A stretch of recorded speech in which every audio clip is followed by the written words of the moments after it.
G'day ladies and gents, and welcome back to War Thunder. Today, I'm going to be flying a Spitfire. Who would have thought? Me and a Spitfire.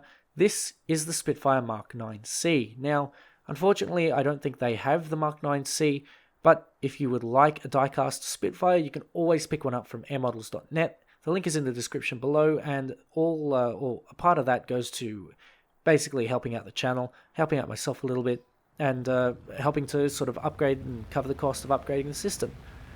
So thank you to those who do purchase it, and thank you to those who support the channel.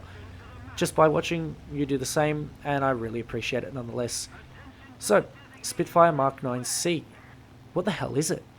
Not many people actually know what it is. It's basically a Mark 9 with 4 Hispano 20mm cannons instead of 2, and some 7.92s, which are pretty garbage to be honest. So we've basically swapped out the garbage armament for something really good, and this actually makes a world of a difference. The only catch here is that you don't have a lot of ammunition. You have about 480 rounds, which sounds like a fair bit for cannons, but if you sort of break it down, you've got less than 125 rounds per gun. In fact, I think it is actually 120 rounds per gun, which is basically double what you might see on a Hispano 404 or a Hispano Mark 1, and you guys know how quickly those guns run out. So these particular cannons are not only not terribly effective, but they're on an airframe that is kind of vulnerable, and when you don't really take a lot of damage well, and you don't deal a lot of damage well, you better have something else to sort of back you up, and the Spitfire Mark 9 actually does. Considering that it does have better armament and it is a little heavier, it is actually not a bad fighter. You just have to use it correctly, and that's what a lot of people, I find, don't really tend to do.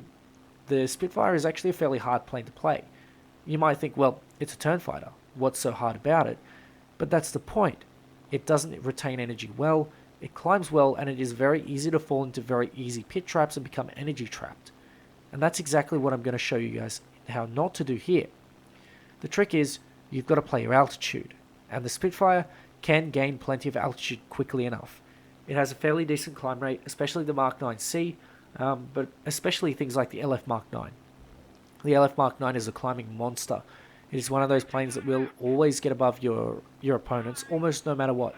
The only thing you might not be above is an F-82, a Doom Diver, or some Tai-152 that's decided to side climb.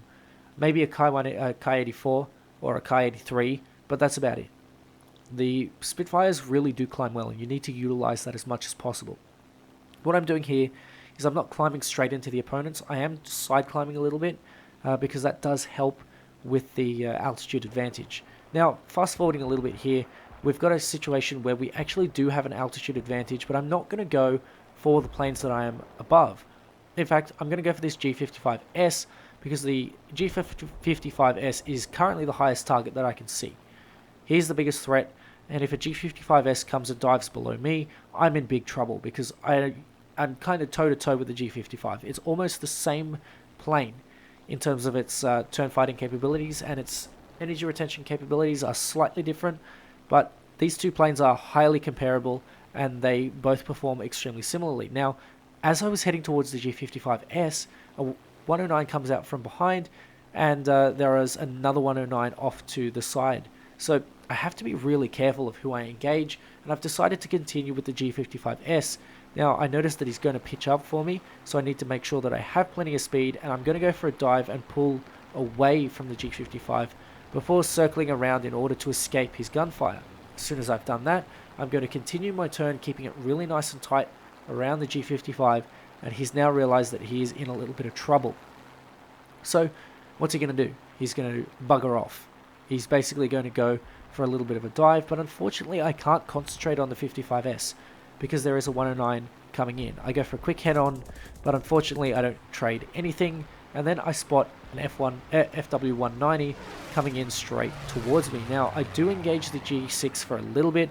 I make sure I keep an eye on the G55S because he could come up at the perfect time and strike, and it looks like the G55S is going for a little bit of a loop.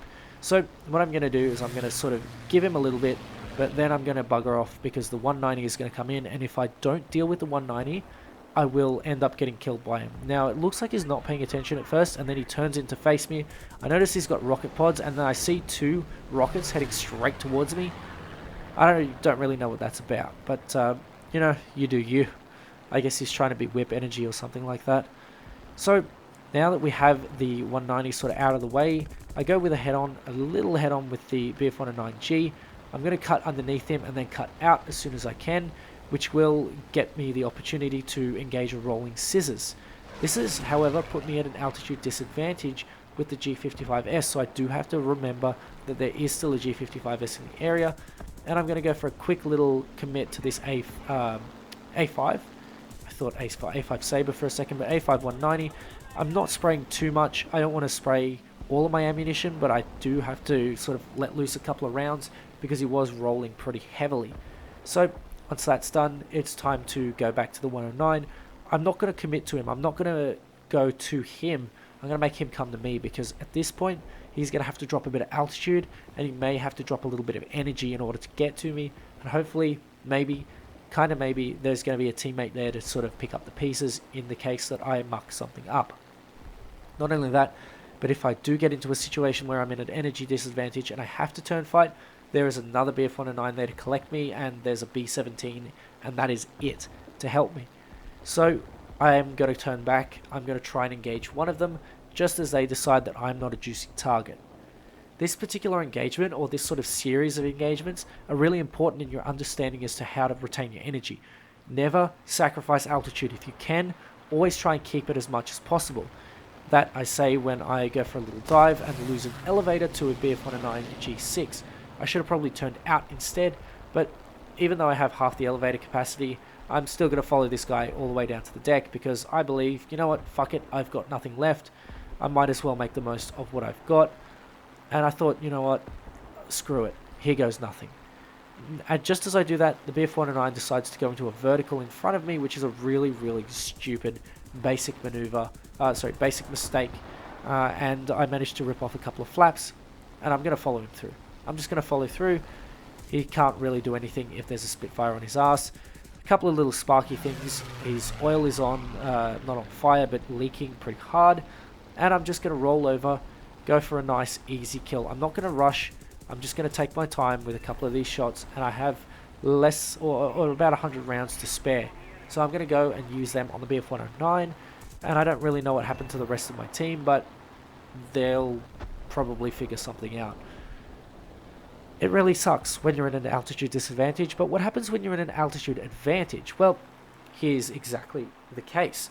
We've got ourselves a couple of BF-109s that are straight below us, and I'm going to open up on one of them, get myself a couple of hits, maybe a crit, and then go straight for the next one. So this BF-109 is deciding to turn fight. He's just going to keep turning, and that's exactly what I need from him. Just as I get myself a nice little pilot snipe, and the BF-109F on my team takes out the BF-109G on the enemy team. That leaves us with a sort of lovely little situation here where I've got an enemy off in the distance, and then I've got an enemy behind me at about 3 or 4 kilometers. But not only that, but I have a few teammates around me. If you can get teammates around you, that is where you're going to shine as a Spitfire. It's the same sort of situation with a P-51 Mustang. You need your teammates around you, because they're the ones that are going to sort of pick up the pieces when you let down. And that really goes for every plane, not just the P-51, not just the Spitfire, but for just about every plane.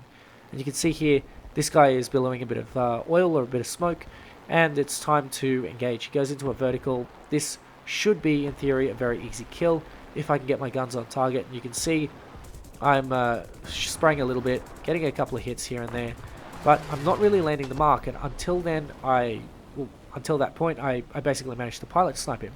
Another very nice kill. That's 2, and I don't have a lot of ammunition left. This is one thing that when you fly Spitfires, you have to be extremely careful of. You are going to run out of ammunition. You are not going to have the endurance that you otherwise would have in something like a P-51, a P-47, or even a BF-109. You just do not have the ammunition for that sort of stuff. So you need to be very frugal with your ammunition. You can't be spraying. You can't be wasting ammunition. You have to take the opportunity to shoot when your opponent is slow or when your opponent is in a good position. Never ever go for those super risky shots. Maybe go for a head-on, don't spray too much. But that's one extremely important thing that you need to make sure that you always do. Never ever spray and pray. You can do that in American props. You can even do that sometimes in German props. But you cannot do it in Spitfires because they just do not have the ammunition capacity. Not only that, but if you spray and end up with no ammunition and you end up getting jumped by a 109, there's no way you can reverse them. And so it's going to leave you in a massive deficit. So what I'm doing here is making sure that I don't end up in that deficit, especially an altitude deficit. That is very, very important.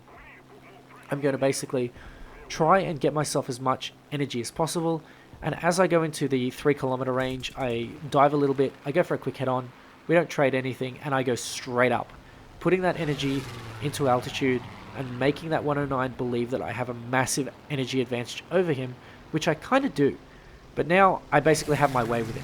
I miss somehow, I don't really know, but now this 109 is basically fucked. There is literally nothing he can do. I get a critical hit that probably damages his engine or his oil, so he's not getting back to base as it is. I'm trying so hard to get my shots on target, but you can see how hard it is to not spray and pray in this particular plane.